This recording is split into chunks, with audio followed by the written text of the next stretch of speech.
berprestasi, lahirkan profil pelajar Pancasila. Belajar, bergerak, berbagi untuk negeri, kita menjalin kolaborasi.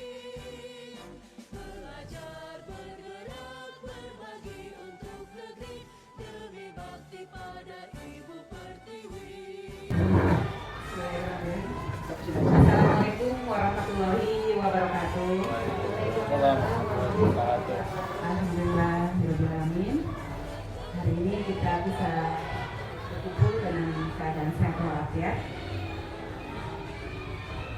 Yang terhormat Bapak Kepala Sekolah SD 4, yang terhormat Dewan Guru SD 4 yang luar biasa hari ini bisa melaksanakan kewajiban kita sebagai seorang pendidik di sekolah. Baik, pada kesempatan hari ini kita sharing-sharing aja ya Bu.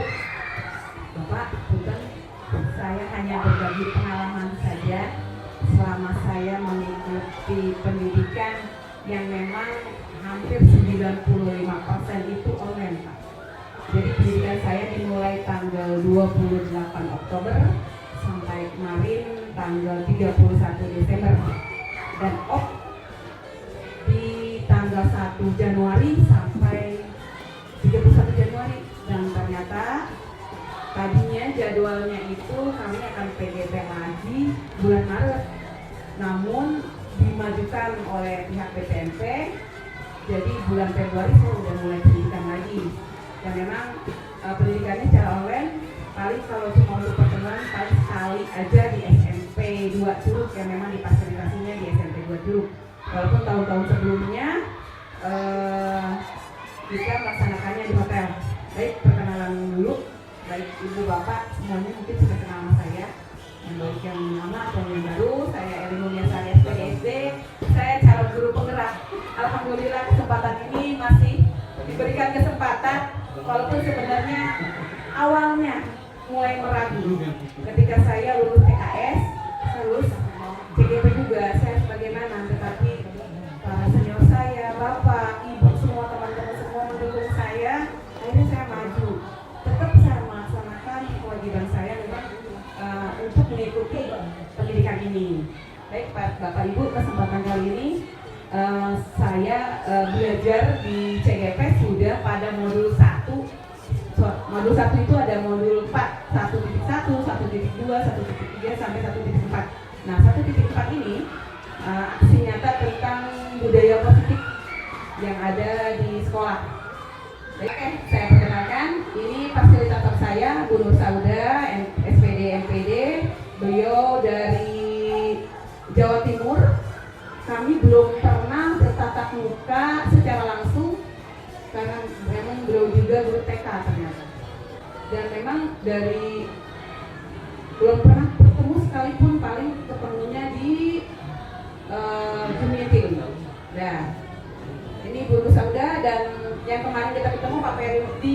Nah ini oke, menjawab langsung pada tujuan pendidikan. Bapak Ibu pasti mengenal Ki Hajar Dewantara, pahlawan pendidikan dari Indonesia. Jadi menurut Ki Hajar Dewantara, tujuan pendidikan adalah menuntun segala kodrat yang ada pada anak-anak agar mereka dapat mencapai keselamatan dan kebahagiaan yang setinggi-tingginya, baik sebagai manusia maupun sebagai anggota masyarakat. Oleh sebab itu, pendidik hanya bisa menuntun tubuh atau hidup kekuatan kodrat yang ada pada anak agar dapat memperbaiki lakunya, bukan dasarnya, hidup dan tumbuhnya kekuatan kodrat. Jadi Bapak Ibu ingat di sini bahwa orang tua menitipkan anak kepada sekolah kita dengan berbagai macam jenis kelamin, laki-laki perempuan, dengan berbagai macam karakter, dengan berbagai macam sifat. Semua anak itu sebenarnya awalnya sudah punya kodratnya masing-masing. Apa tugas kita? Kita sebagai pendidik adalah menuntun mereka, mengembangkan, memunculkan bakat yang memang sudah ada pada diri mereka. Walaupun mungkin nanti di depannya kita memenuhi kendala, memang itu karena memang mereka berkembang sesuai dengan usianya. Usia anak adalah usia yang memang mereka perlu ada tahapan-tahapannya. Ada usia yang konkret, memang kelas 1, 2, 3 kita perlu banget pengajaran atau pendidikan yang kita laksanakan itu perlu konkret, jadi nyata, tidak bisa abstrak. Kalau abstrak dimulai dari kelas 4 awal, 5, 6 baru bisa abstrak. Kalau untuk kelas 1 tidak. Nah, dari situ anak itu sebenarnya sudah punya bakat, Bu. Kita tugasnya menuntun bakat anak sehingga tumbuh. Karena apa? Anak keluar dari sekolah itu keluarnya akan menjadi produk. Jadi apa mereka? Mereka setidaknya bisa bermanfaat bagi dirinya sendiri, bisa berdiri, berkarakter, bahkan mungkin nanti akan terjun ke masyarakat. Dulu mungkin ya, Bu Iis membayangkan nggak kalau jadi guru? Bu Najina membayangkan nggak? Dulu pelajaran di sekolah 1+1, matematika segala macam, tapi tidak bisa membayangkan kalau sekarang kita jadi guru kan? Ya, itulah berkat bimbingan, tuntunan dari guru kita, sehingga kita menemukan bakat kita sendiri. Oh, kemana ya? Oh, ternyata saya ada di sini. Saya pun tidak tahu dulu bisa berdiri di sini. Itu. Bahkan dulu mas sebenarnya cita-citanya jadi polisi. Cuma karena terus sampai, Jakarta sampai, boro-boro 2 meter itu jadi guru aja ya udah. Jadi seperti itu. Nah, tugas kita seorang pendidik adalah tadi menuntun biar dapat memperbaiki lakunya, tapi bukan dasarnya ya, dasar tidak bisa. Karena memang mereka sudah bawaan dari sejak lahir. Kodrat kodratnya mereka. Oke. Jadi kita bisa menuntunnya, tuntunan kodrat ini melalui pendidikan yang kita arahkan di sekolah. Oke. Nah, dari situlah ketika Bapak, Ibu, masyarakat yang lain menitipkan anak-anaknya di sini untuk apa sih? Gitu kan? Tujuannya apa? Agar mereka bukan hanya keluar dari sini cuma keluar apa? Dapat ijazah. Bukan. Tapi minimal. Kalau ijazah mungkin itu sebagai bukti fisik mereka sudah lulus. Tetapi adalah karakter, jiwa mereka, mental mereka yang kita inginkan, dan memang masyarakat inginkan biar mereka memang tumbuh nanti ke depannya menjadi manusia yang bermanfaat bagi dirinya sendiri, bagi keluarganya, dan bagi masyarakat luas, bagi bangsa dan negaranya.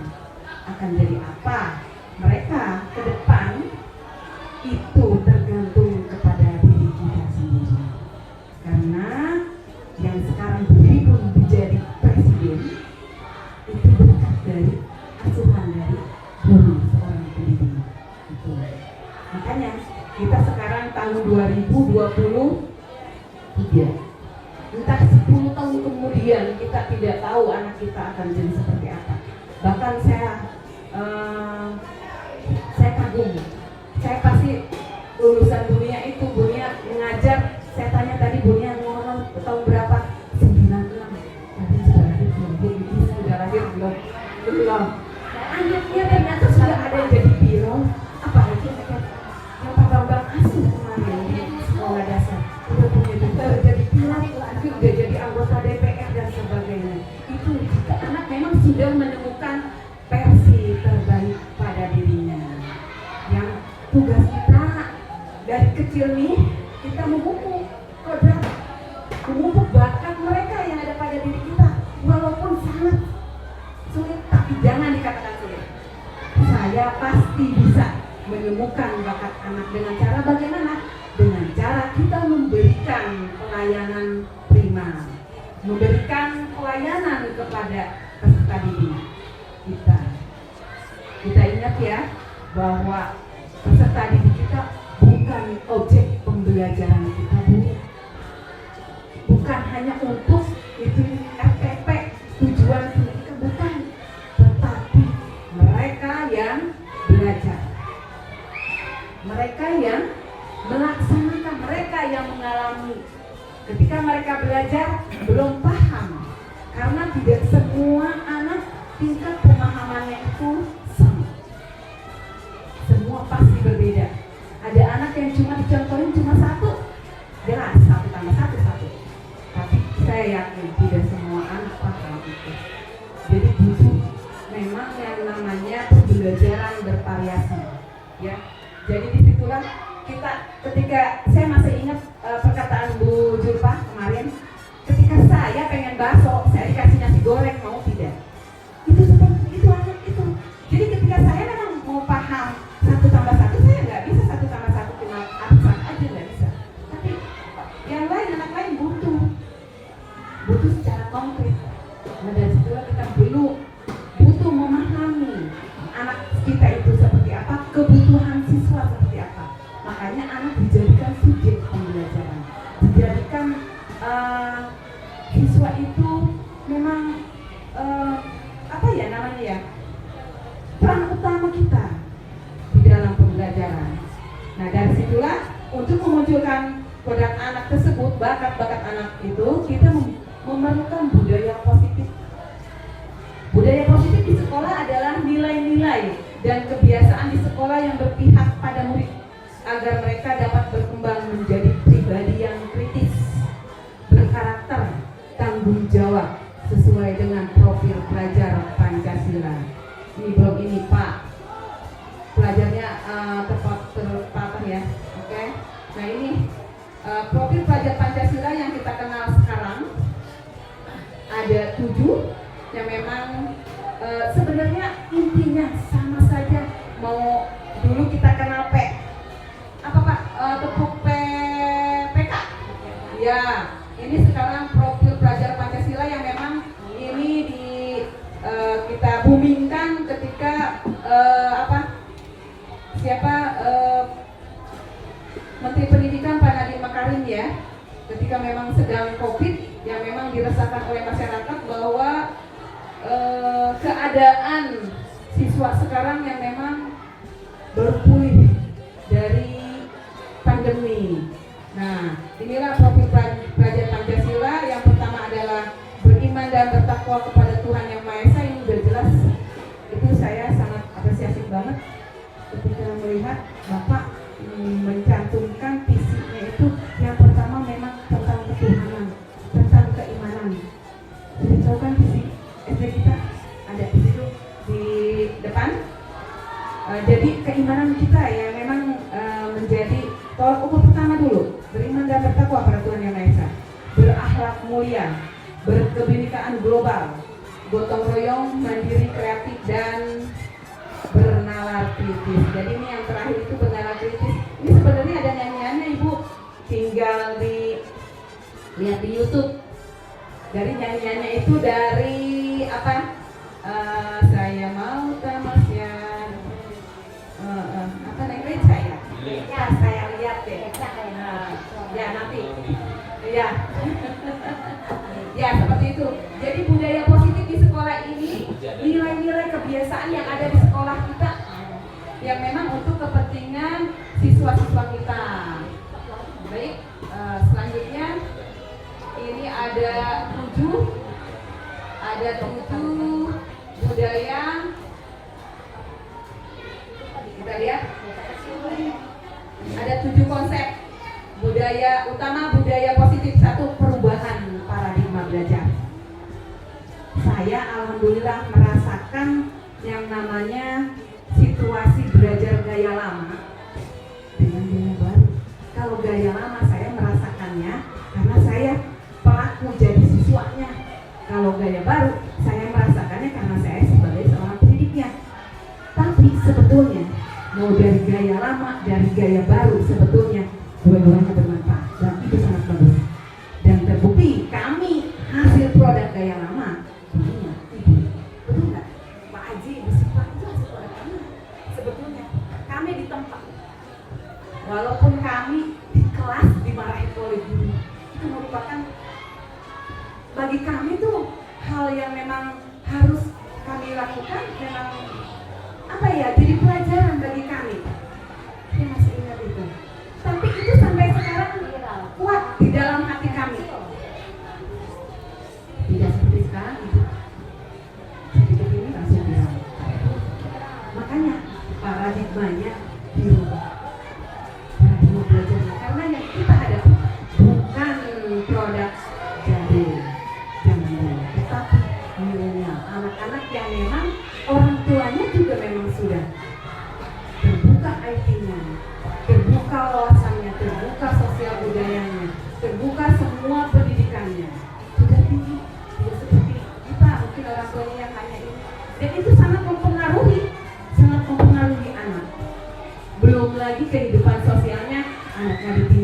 orang tuanya kerja, itu juga sangat mempengaruhi. Nah makanya ketika kita berhadapan dengan anak-anak spesial, semua anak spesial loh Bu, bukan berarti konotasinya anak itu punya kebutuhan khusus dengan kata tanda kutip, bukan. Anak semuanya spesial karena memang punya kebutuhan masing-masing itu. Oke, yang kedua disiplin positif. Yang ketiga kebutuhan dasar manusia, motivasi perilaku. Nanti saya akan jelaskan sedikit saja satu-satu dari perubahan paradigma. Pembelajaran dengan paradigma baru dirancang berdasarkan prinsip pembelajaran yang terdiferensiasi. Ini yang akan ke depan kita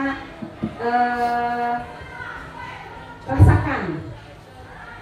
Oke, mungkin dulu kita dari kurikulum 2004, 2006, kurikulum 2013 sampai belum kita memahami seperti apa, ikutin alurnya sampai sekarang kita akan menuju ke kurikulum merdeka mengajar IKN, implementasi kurikulum merdeka. Karena apa?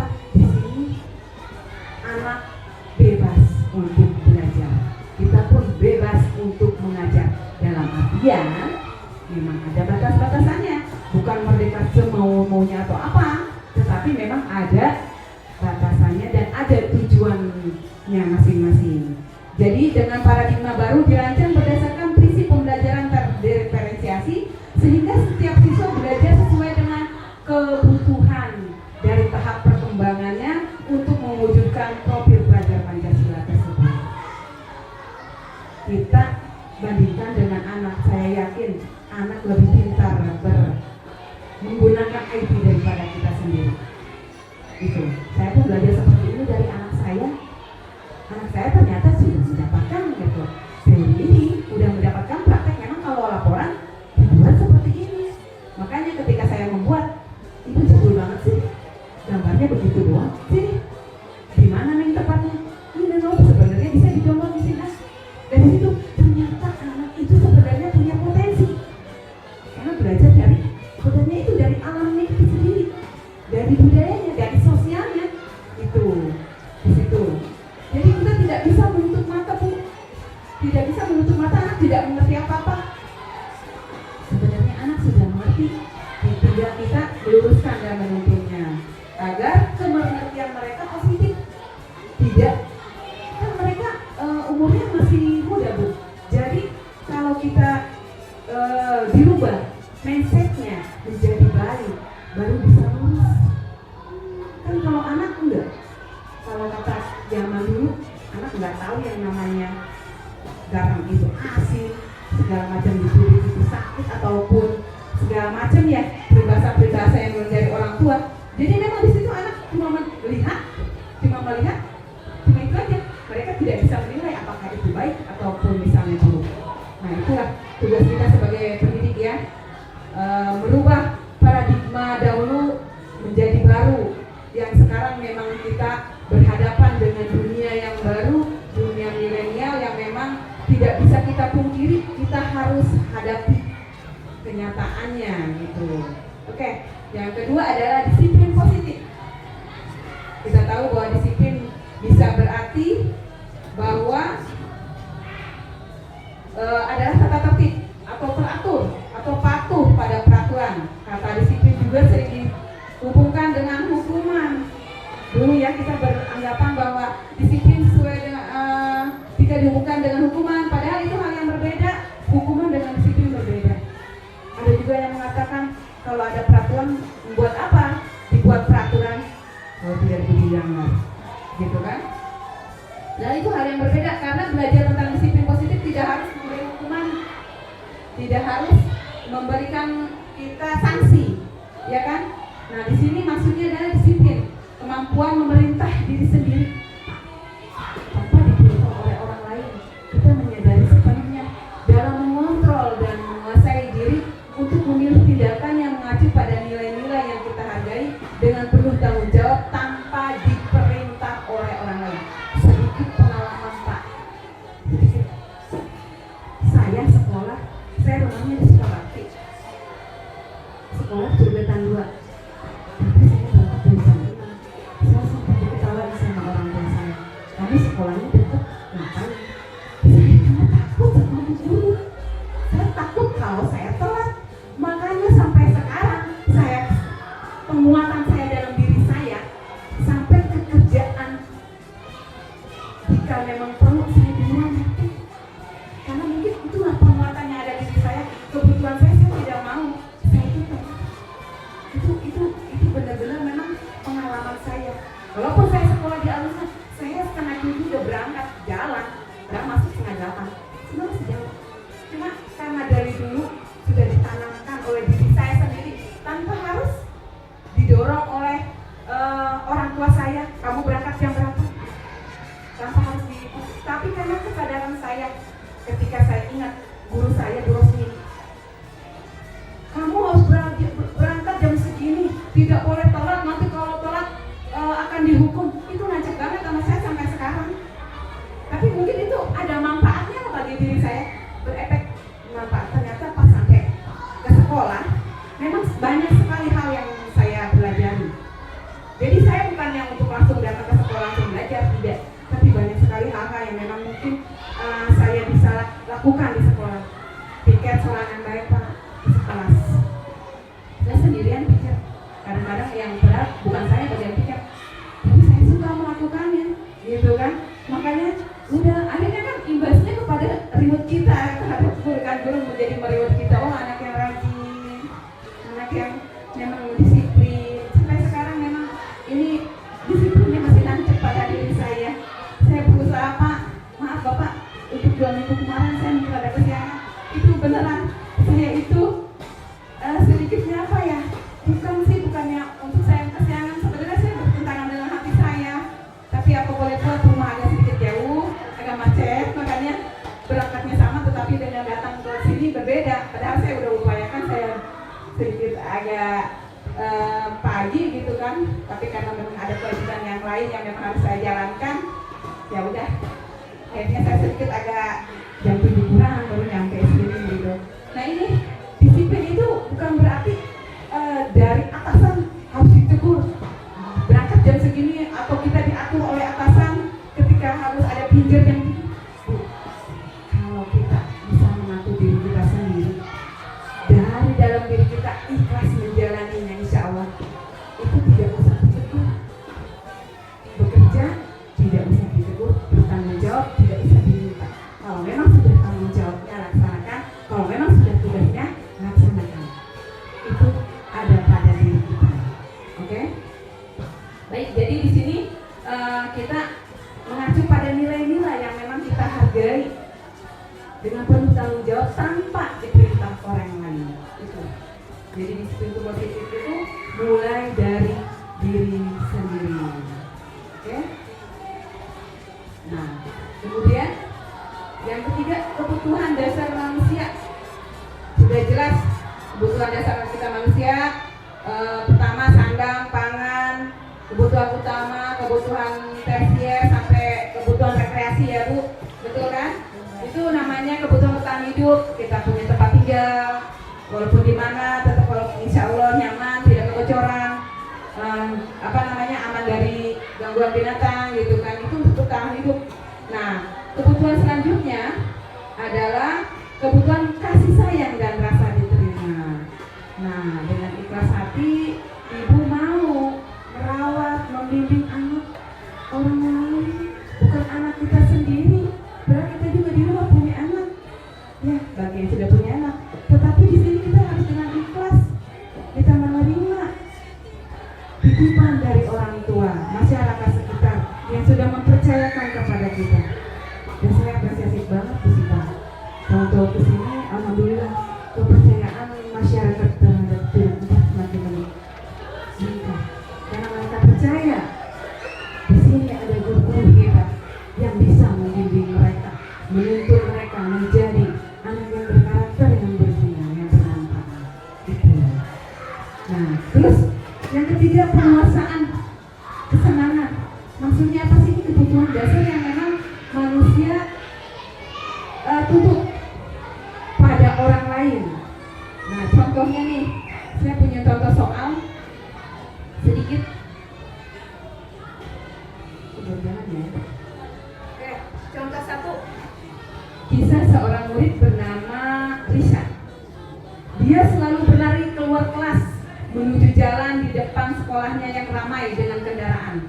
Tingkahnya membuat Bu Fitri bingung dan seringkali lari-lari mengejarnya. Oke. Ada beberapa kemungkinan jawaban yang diberikan oleh Risha. Benar nggak? Mereka punya jawaban kemungkinan apa? Pertama, aku senang main kejar-kejaran dengan ibu guru, seru.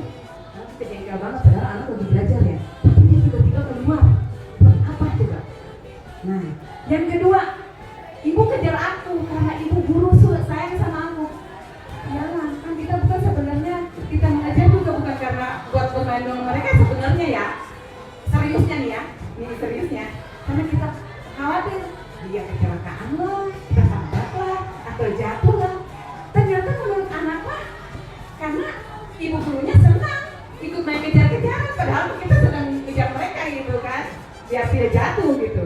Yang ketiga, aku hebat kan, bisa bikin ibu guru kejar aku.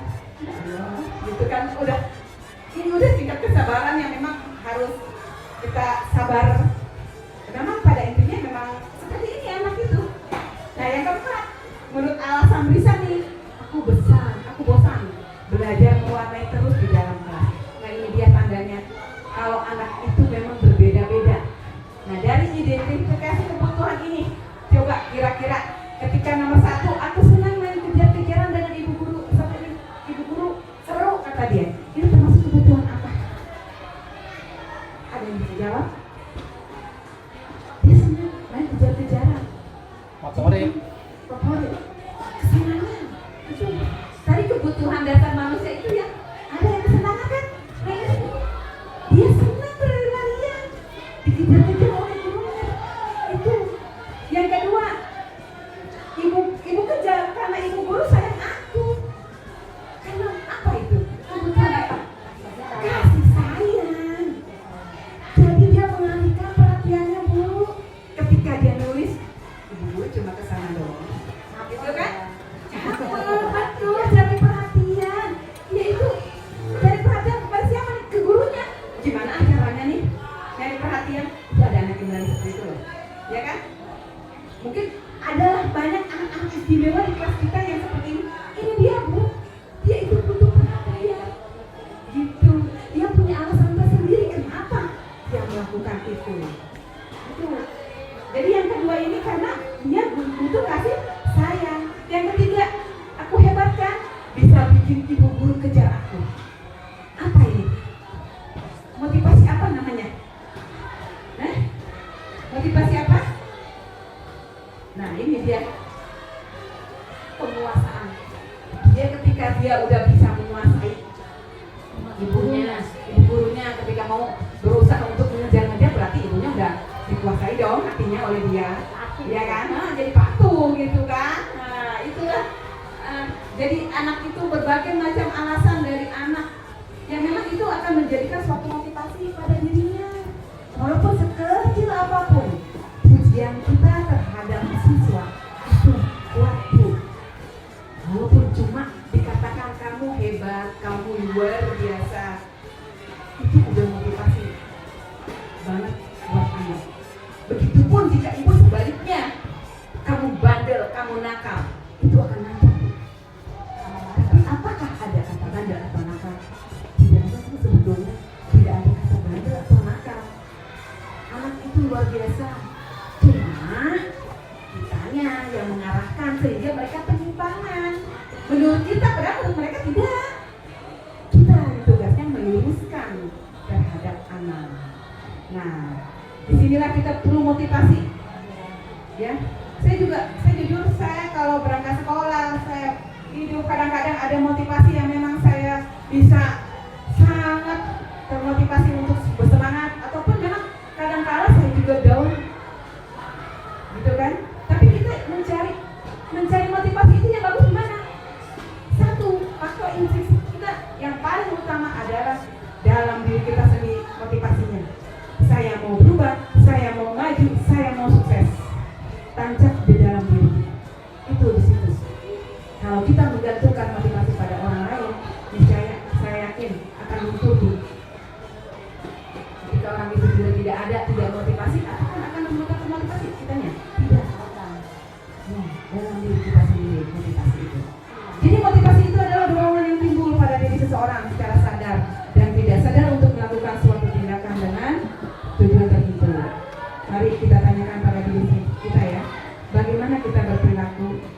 Mengapa kita melakukan sesuatu? Apakah kita melakukan sesuatu karena apa? Pasti akan ada dorongan. Kita melakukan sesuatu karena ada imbalan, ada jasa, kecuali perlombaan, beda hal. Karena memang itu untuk memotivasi, untuk berprestasi. Tapi jika kita untuk memotivasi diri kita sendiri, lebih baik karena memang tujuan kita ada di dalam pada diri kita, bisa ditanyakan langsung kepada diri kita sendiri. Betul. Ini motivasi yang memang saya rasakan langsung di sekolah ini. Saya melihat dewan guru di sini lebih muda-muda, lebih berenergi. Makanya saya yakin kedepannya, insya Allah dengan kepemimpinan Bapak luar biasa dengan teman-teman semuanya, insya Allah sekolah ini akan lebih maju, akan lebih menjadi prioritas hidup. Saya yakin itu. Jadi contoh, karena apa? Semua ada di Jombang. KSN, bersatu, berhati, semua tinggal kita kembangkan perlahan-lahan ya. Oke. Dari sini motivasi dari dorongan dari Bapak itu memang benar sangat bermanfaat bagi kita. Dan memang ini satu hal yang paling bermanfaat ketika kita di sekolah punya teman yang memang satu circle. Kata Bu Is, dia kan satu circle tuh. Pak saya aja nggak tahu nih sekarang ada satu circle dari Bu Sipa. Dia kan satu lingkaran ya. Iya, satu kelompok. Benar, kita juga sama satu circle, satu tim dari SD Negeri Jurumudi. Gitu. Mari kita budayakan budaya positif di SD Negeri Jurumudi agar bisa kita positif nilainya. Kita kembali lagi ke anak-anak, bahwa anak-anak adalah tumbuh dengan kodratnya masing-masing. Bagaimana kita memperlakukan anak di kelas sesuai dengan kebutuhannya. Jangan lagi, atau saya kalimatnya agak negatif deh. Ayo semangat di kelas, beri perhatian kepada anak-anak bahwa mereka adalah anak-anak istimewa yang butuh perhatian, butuh kita gali. Ketika mungkin ada sedikit kasus, sedikit masalah, anggaplah itu sebagai memang bunganya kita, warnanya hidup kita. Ketika saya tahu Bu Sipa punya anak yang luar biasa, Bu Iis juga, tapi sebetulnya tahu nggak Bu, mereka mempertanyakan kepada kita, benar nggak sih perilaku kita, benar atau enggak sih? Itu yang perlu kita gali kepada anak. Kenapa sih Aisyah kamu begitu terus? Sebetulnya itu bisa kita gali dulu, kamu kenapa melakukan itu? Ya kan? Walaupun sebenarnya kita sudah membuat kesepakatan kelas dari kita ya, kita di awal tahun itu perlu banget. Kenapa? Memang itu merupakan acuan kita untuk pembelajaran yang akan kita rancang, yang akan kita gunakan dalam proses pembelajaran selama 1 tahun. Kita harus membuat kesepakatan kelas.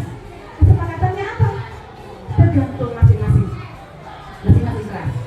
Ada yang memang kesepakatannya sangat jadi yakin. Saya contoh ya Bu ya, ketika ada pengendara motor, di dalam dirinya pengendara motor mau ke kota, apa yang harus dia lakukan? Bawa helm, bawa STNK, bawa surat-surat. Karena mereka apa coba? Karena kita yakin apa? Bahwa itu adalah aturan, keyakinan. Kalau memang kita tidak pakai helm, kita takutnya kecelakaan, nanti berbahaya. Jika peraturan dilanggar, kita ditilang kan? Nah itu keyakinan yang memang kita harus yakini betul. Begitupun kesepakatan kelas, memang harus kita sepakati bersama-sama di kelas bersama anak-anak. Mereka yang membuat kesepakatannya, bukan kita yang menentukan ya. Kalau kita yang menentukan, itu adalah masuknya ke kesepakatan sekolah atau keyakinan sekolah atau peraturan sekolah yang global umum. Gitu. Tapi kesepakatan kelas anak, dan kita tinggal meluruskan. Kan kadang-kadang anak kata-katanya masih campur baur dengan bahasa Sunda, dengan entah bahasa yang mereka yakini lah, mereka bahasa oke gaul segala macam gitu kan. Kita yang meluruskan, oh maksudnya ini buanglah sampah pada tempatnya, ya kan? Jangan berlari-lari. Cuma dalam hal ini kalau jika membuat kesepakatan kelas juga boleh masukkan, jangan membuat hal-hal yang negatif seperti jangan ada kata jangan, tidak boleh. Kan itu perintah aja. Buanglah sampah pada tempatnya. Dengan tidak membuang sampah pada tempatnya beda artinya. Makanya lebih lugas lagi jika membuang sampah, buanglah sampah pada tempatnya. Itu lebih bagus. Jadi nancap penguatannya kepada diri anak. Nah, begitupun kalau misalnya kita di sekolah pun kita berhadapan kepada anak yang memang ada yang telat masuk atau datang terlambat ke sekolah, ini yang mesti kita sarankan kepada anak bahwa datang ke anak bukan dikasih hukuman atau dikasih sanksi. Alangkah lebih baiknya kita bertanya dulu kepada anak, kenapa telat, dan usahakan Bu solusi dari permasalahan kenapa anak telat itu bukan dari kita, anak sendiri yang menjawab. Jika anak sendiri yang menjawab, kan mereka yang melaksanakan, mereka yang mempunyai keyakinan. Bu, saya telat karena saya bangun kesiangan. Kenapa bangun kesiangan? Harusnya kamu bangun juga bisa. Coba anak ada yang jawab. Jadi anak punya solusi sendiri buat dirinya, dan anak tidak mengulanginya karena memang sudah punya jawaban, ikatan, sudah punya kekuatan di dalam hatinya bahwa saya sudah pernah menjawab ketika saya telat masuk kelas. Jawaban saya adalah saya bangun pagi, dan itu memang jadi bukan dari kita masukkan dari kita, biar anak dulu aja. Ketika anak sudah baru tidak kurang lurus, baru kita luruskan jawabannya gitu. Nah, menurut Diana Gosen nih Bu, bukunya yang Rekonstruksi School Disiplin menyatakan ada 3 motivasi perilaku manusia. Yang pertama, untuk mendapatkan imbalan dan penghargaan dari orang lain. Mungkin kalau ini yang lebih condong kepada pelaksanaan lomba mungkin ya Pak. Tapi kalau misalnya untuk kalau lomba kita kan lebih kepada ada reward, ya kan? Walaupun sebenarnya ini kurang baik kalau diadain di dalam kelas, kalau hanya untuk proses pembelajaran biasa. Cukuplah memberikan reward dengan kata verbal, dengan kata-kata yang baik kepada anak, itu sudah menguatkan anak. Kalau kita buatkan penghargaan dengan barang, pasti anak itu tidak akan bertahan lama motivasinya. Ya, jadi untuk menghindari ketidaknyamanan atau hukuman nih ada. Jadi daripada nih kita melaksanakan suatu tugas dari ibu guru, nanti dapat hukuman dari ibu guru, itu tidak akan kuat juga, karena suatu waktu pasti mereka akan melanggarnya. Itu. Dan satu lagi, yang ketiga adalah untuk menjadi orang yang mereka inginkan. Nah ini yang maksudnya itu mereka inginkan mereka menjadi diri mereka sendiri, menjadi versi terbaiknya mereka sendiri. Walaupun saya baru sadar, sifat pengalaman ternyata ya, tidak harus dari orang tua, tidak harus dari orang yang muda. Jika memang dia memang ini memberikan kita motivasi, kenapa tidak? Saya ingat betul ketika anak-anak yang bermain bola di lapangan, risih banget melihatnya ya. Tapi ternyata kembali lagi menurut Bu Sipa, Bu Eli, itu kan kesenangan mereka, itu ketika mereka bermain itu kesenangan mereka, kita tidak boleh mengganggu. Betul memang, cuma tidak kita arahkan saja kan. Betul apa kata Bapak juga, ketika memang ada olahraga, ada waktunya. Begitulah anak-anak kembali lagi, itu jiwa mereka. Walaupun sedikit demi sedikit harus dirubah. Yang mungkin Bapak Ibu inginkan, mungkin untuk mengisi kegiatan daripada anak bermain bola sepanjang hari, ketika mereka istirahat, mungkin insya Allah nanti akan ada metode lain ketika harus memanfaatkan waktu mereka daripada untuk bermain bola, gitu kan? Mungkin nanti ada satu cara, entah dengan literasi, dengan numerasi, ataupun dengan memanfaatkan gedung perpustakaan dan lain-lain. Saya yakin Ibu Bapak Guru lebih berkreatif untuk melaksanakan Nah, kemudian itu teori motivasi. Nah, ini selanjutnya adalah posisi kontrol restitusi untuk melaksanakan tugas kita sebagai pendidik, mencontoh mereka. Posisi kita sebagai apa sih di sekolah ini? Yang pertama, penghukum. Apa maksudnya? Menghukum. Ketika kamu telat masuk, oke? Nih ada di sini contohnya. Tipe kita pengajar atau pendidik, guru sebagai penghukum tuh contohnya seperti ini. Ya, oke. Siswa datang terlambat sekolah. Penerapan 5 posisi kontrol kita. 1. Sebagai penghukum. Jadi kamu sudah tidak patuh sama ibu guru, kamu dihukum berdiri di lapangan. Itu sebagai penghukum. Jadi apa kita sebagai pendidik jadi seorang penghukum? Bukan. Yang penghukum adalah cuma polisi. Berdasarkan undang-undang ya Bu ya. Ya, jadi kita di sini tidak bisa sebagai penghukum. Terus ada juga sih pembuat merasa bersalah. Ketika ada anak melakukan kesalahan, berapa kali ibu harus memberitahu kamu, bu guru kecewa sama kamu, bu guru marah sama kamu. Itu namanya membuat anak merasa bersalah. Walaupun pada manfaatnya ada, ketika anak merasa bersalah, harapan kita anak berubah kan, berubah menjadi lebih baik. Tapi pada balikannya ternyata anak masih melakukan juga pelanggaran.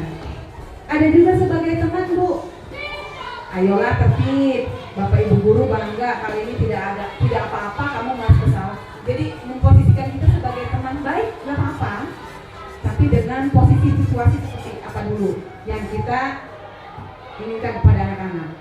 Oke, ada juga sebagai pemantau, cuma memantau saja. Kamu sudah melanggar, apa peraturan dan konsekuensinya?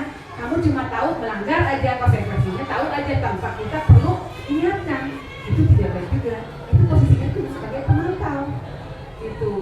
Nah, ada juga sebagai manajer. Nah, sebagai manajer ini harus pada diri kita sendiri. Harus ada jiwanya kepada diri kita sebagai seorang pendidik. Karena apa? Di sini posisi kita sebagai manajer, kita bertanya sama anak kita. Apakah kamu tahu kesalahan kamu? Jadi ketika kita mendatangi anak yang melakukan kesalahan, jangan langsung kita menjudge atau menghakimi mereka. Kamu sudah ini, kamu sudah itu. Tidak. Tanyakan dulu sama anak. Kamu kenapa? Kamu kenapa dipanggil ibu guru? Biarkan mereka yang bicara. Biarkan mereka yang memaparkan kesalahan mereka. Dan biarkan mereka juga yang mengungkapkan bagaimana solusi dari permasalahan tersebut dari mereka. Jadi mereka punya solusi sendiri. Nah, disinilah 5 posisi kontrol. Yang mana kira-kira yang kita yakini yang memang baik? Apa sebagai penghukum, pembuat merasa bersalah, sebagai teman, sebagai pemantau, sebagai manajer? Yang paling ideal yang mana? Menurut Bapak Ibu, sebagai manajer. Itu. Yang memang kita tidak bisa langsung mendoktrin anak, langsung menjudge anak, menghakimi anak mereka salah. Perlu kita telusuri mereka. Oke. Terus, nah dalam posisi ini kita tahu pasti tidak mudah. Pasti faktor yang di dalam diri kita pasti terpengaruh. Kadang-kadang emosi kita tidak stabil. Walaupun kenyataannya harusnya pas kita datang ke sekolah, ya memang diri kita sebagai pendidik. Persoalan di sekolah, persoalan di rumah, abaikan, lupakan. Ya memang kita fokus kepada sekolah. Ini yang kadang-kadang mempengaruhi kepada anak-anak. Oke, di sini berdasarkan paragraf ini yang kemarin saya bahas dengan Pak Ferry dan Bapak semuanya tentang visi yang ada di sekolah kita yang memang disesuaikan dengan lingkungan kita. di lingkungan sekolah kita yang memang ada di tengah-tengah masyarakat yang agamis, lumayan agamis, yang memang anak-anaknya kadang-kadang sekolah PPA sorenya, sehingga di sini visinya kita adalah kita berakhlak pertama yang memang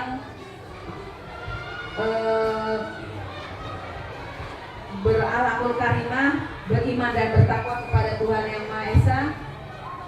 Itu yang memang sesuai dengan visi. Terus apalagi Usipa masih ingat visinya?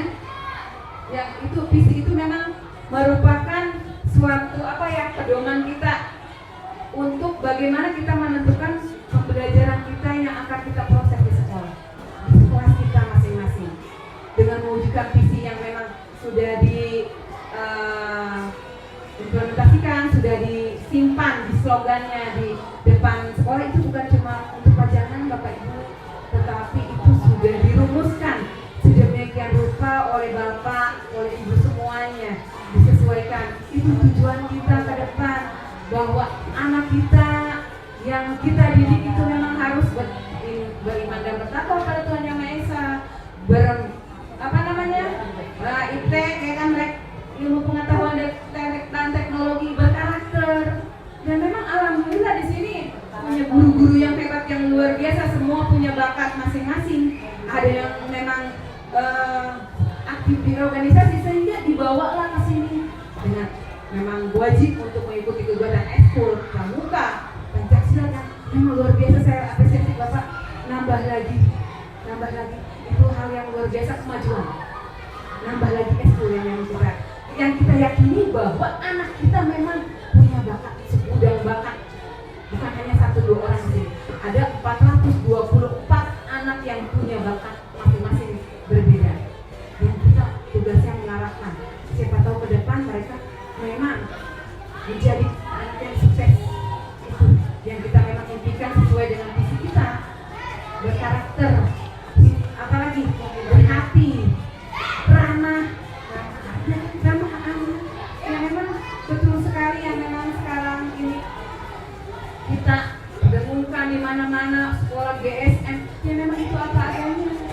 Memang sekolah itu yang menyenangkan.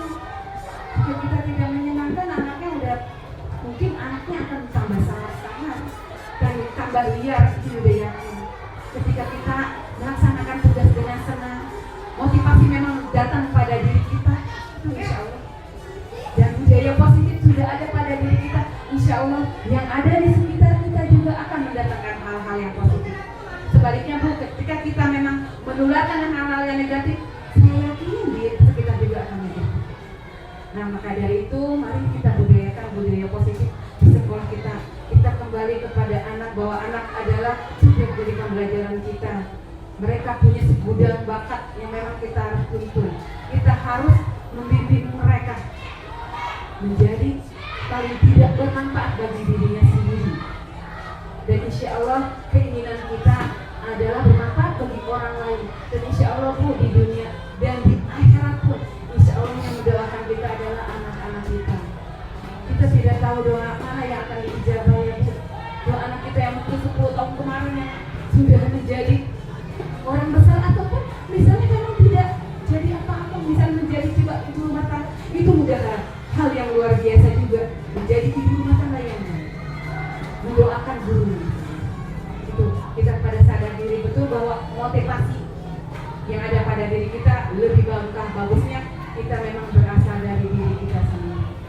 Itu saja Bu, berbagi pengalaman sedikit yang saya dapatkan. Insya Allah nanti akan Ibu Bapak jangan bosan-bosan terhadap saya akan terus berbagi semuanya. Mohon maaf kalau aktivitas saya kadang-kadang masih angker, masih Usipa, masukannya gimana, ini gimana Bapak, jangan bosan-bosan ya Pak. Kadang-kadang Bapak saya menguji dulu atau apa, ini rangkaian memang membuat main kita, pikiran kita terbuka terhadap sesuatu, karena kita tidak bisa kembali kepada zaman masa lalu. Kita tidak bisa menyamakan zaman ini sama dengan masa lalu, tidak bisa. Kita berhadapan kepada masa depan dengan yang dihadapan pada anak-anak yang berbeda juga di masa depan. Itu saja Bapak, kurang lebihnya saya mohon maaf. Mudah-mudahan ya ini cerita saya bisa bermanfaat, ya mudah-mudahan bermanfaat bagi terjun langsung kepada masyarakat juga sama teman-teman, mudah-mudahan bermanfaat juga. Tapi jika ada kesalahan itu datangnya dari saya sendiri, lalu sifat manusia tidak ada yang sempurna, tapi alangkah lebih baiknya kita bandingkan dengan diri kita sendiri, kita bisa berubah lebih baik dari versi diri kita. Jangan bandingkan kita dengan orang lain, tetapi bandingkan diri kita dengan diri kita sendiri. Setiap hari harus bisa berubah lebih baik lagi. Itu saja Bapak Ibu, terima kasih atas perhatiannya. Kurang lebihnya mohon maaf. Wabillahi taufiq wal hidayah. Wassalamualaikum warahmatullahi wabarakatuh.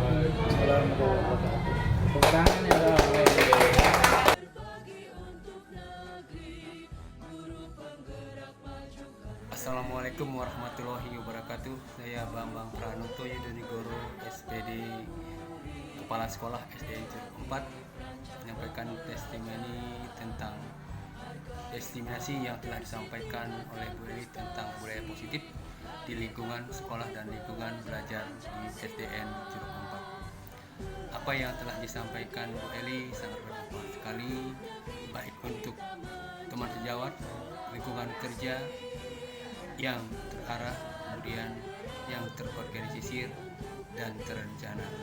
Dan mudah-mudahan apa yang telah diberikan dan dicontohkan budaya positif tersebut mudah-mudahan bermanfaat bagi sekolah SDN Curug 4 terutama, dan juga kepada disebarkan atau diterapkan juga oleh rekan-rekan sejawat di lingkungan belajar SDN Curug 4. Semoga Eli semakin sukses dan semakin dapat menerapkan ilmu-ilmu yang telah diberikan oleh pihak Kemendik.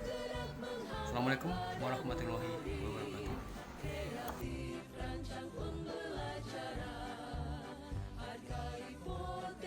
Assalamualaikum warahmatullahi wabarakatuh. Saya Nia Kurniati, guru dari SDN Curug 4. Setelah saya menyimak desminasi dari Bu Eli, yang mana saya menjadi lebih tahu lagi pentingnya budaya positif di sekolah dan sangat bermanfaat dalam mendidik anak-anak. Terima kasih Bu Eli, ilmunya semoga bermanfaat dan sukses selalu, tambah semangat. Wabillahi taufiq wal hidayah. Wassalamualaikum warahmatullahi wabarakatuh. Assalamualaikum warahmatullahi wabarakatuh. Nama saya Eva Suka Septikanti.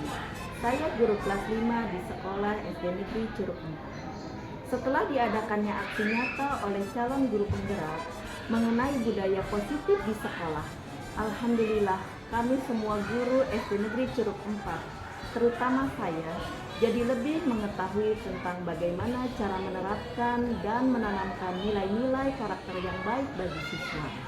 Selain itu, dengan adanya budaya positif di sekolah dapat memunculkan dan mengembangkan bakat juga potensi siswa. Terima kasih, dengan adanya aksi nyata sangat bermanfaat bagi kami semua. Assalamualaikum warahmatullahi wabarakatuh. Assalamualaikum warahmatullahi wabarakatuh. Perkenalkan, nama saya Najila Turahma. Saya guru SDN Curug 4. Dari presentasi yang sudah disampaikan oleh Ibu Eli tentang budaya positif di lingkungan sekolah, dapat disimpulkan bahwa kita guru dapat menerapkan budaya positif di lingkungan sekolah. Contohnya seperti bekerja sama dengan teman sejawat dan dapat berinteraksi secara akrab dengan peserta didik, serta menerapkan sikap disiplin dan menjadi teladan yang baik bagi peserta didik. Terima kasih. Assalamualaikum warahmatullahi wabarakatuh. Assalamualaikum warahmatullahi wabarakatuh. Nama saya Siti Khairunisa. Saya bertugas di SD Negeri Curug 4. Setelah saya menyimak diseminasi dari Bu Eli tentang budaya positif, maka budaya positif ini sangat mempengaruhi di lingkungan sekolah. Oleh karena itu, saya berterima kasih kepada Bu Eli yang telah memberikan pengalaman lebih dalam tentang hal ini. Sukses terus untuk Bu Eli, semoga sekolah kita semakin maju. Wassalamualaikum warahmatullahi wabarakatuh. wabarakatuh. Belajar, bergerak, berbagi untuk negeri kita menjadi. Assalamualaikum warahmatullahi wabarakatuh. Nama saya Cika. Nama saya Akila. Kami dari SDN Curug Negeri 4. Bu Eli itu baik, penyemangat dan memberi motivasi. Makasih Bu Eli. Wassalamualaikum warahmatullahi wabarakatuh. Assalamualaikum warahmatullahi wabarakatuh. Saya Nova Develia, saya dari kelas 4B SDN Curug 4. Saya Bu Eli itu orangnya baik, kreatif, lucu, suka bermain, bersemangat untuk mengajar, dan aku juga semangat. Terima kasih. Assalamualaikum warahmatullahi wabarakatuh. Assalamualaikum warahmatullahi wabarakatuh. Saya Nora Medelada dari SDN Curug 4. Bu Eli itu orangnya ramah, baik, suka bermain, dan selalu membuat saya bersemangat. Terima kasih Bu Eli. Wassalamualaikum warahmatullahi wabarakatuh. Assalamualaikum warahmatullahi wabarakatuh. Nama saya Wahyu Andayani dari kelas 4B dari SDN Curug 4. Saya mengucapkan Bu Eli sangat baik sekali, ramah, rajin mengajar saya, dan suka mengajak bermain. Terima kasih Bu Eli. Assalamualaikum warahmatullahi wabarakatuh. Assalamualaikum, nama saya Rizky Tunggal Putra Pratama. Saya dari SDN Curug Negeri 4. Bu Guru Eli itu guru yang terbaik, penuh semangat. Saya pun ikut semangat. Terima kasih Bu Eli. Assalamualaikum warahmatullahi wabarakatuh.